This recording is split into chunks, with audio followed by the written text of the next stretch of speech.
Donc dans cette première vidéo, nous allons présenter succinctement les différents onglets, l'interface d'accueil de l'application. Et ensuite, nous allons simplement apprendre à créer un compte et à nous connecter à l'application. Dans la vidéo précédente, nous avons installé l'application. Nous ne sommes pas venus jusqu'à l'installation totale et si vous avez regardé la vidéo précédente, vous devez être parvenu jusqu'à cet écran où nous voyons le chapitre 1 du livre de la Genèse. Nous allons procéder à la présentation des fonctionnalités des menus et de l'interface de l'application.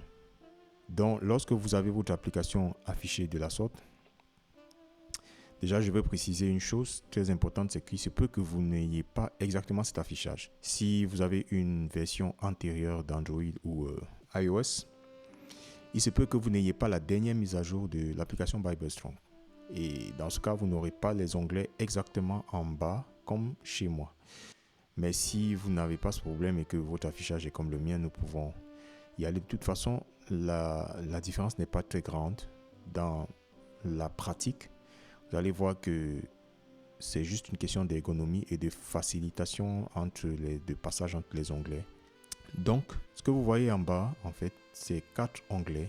Le premier est la maison, vous ramène à l'interface d'accueil. Voilà, donc vous voyez le message de bienvenue. Vous pouvez cliquer sur la croix pour revenir. L'onglet suivant, c'est l'onglet de recherche, une loupe, comme vous pouvez le voir. Juste à côté, vous avez un livre qui vous ramène à l'interface de lecture du texte biblique que vous avez ouvert. Et juste à côté, avec le 2, c'est ce qu'on va appeler des onglets groupés. Vous avez la possibilité de regrouper des onglets, si on veut. Là, il y a 2 onglets déjà. L'onglet de lecture, où Genèse chapitre 1 est ouvert. L'onglet de recherche. Donc, si je clique sur la croix, vous verrez que je peux décider encore d'ouvrir soit un autre chapitre ou un autre verset, un autre passage de la Bible. Ça se rajoutera là-bas. Ou encore une comparaison, ou une étude, ou le lexique carrément. Nous reviendrons amplement dessus.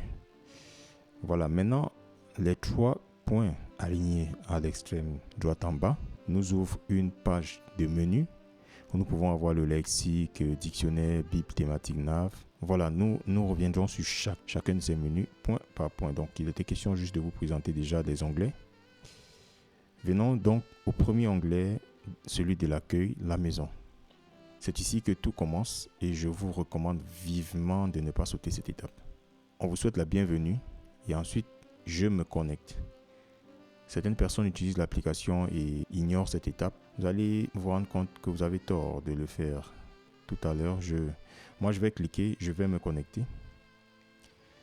Pour ceux qui quand même ont désiré se connecter, vous avez peut-être rencontré la même difficulté que moi et que quelques-uns.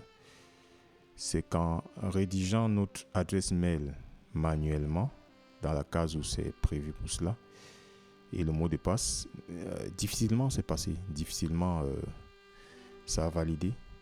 Par contre, je vous recommande, si c'est avec un compte Gmail que vous voulez vous connecter, de cliquer sur le bouton rouge Google pour permettre que une nouvelle page s'ouvre et que vous ayez le choix sur une adresse mail que vous voulez utiliser. Donc moi j'en ai plusieurs.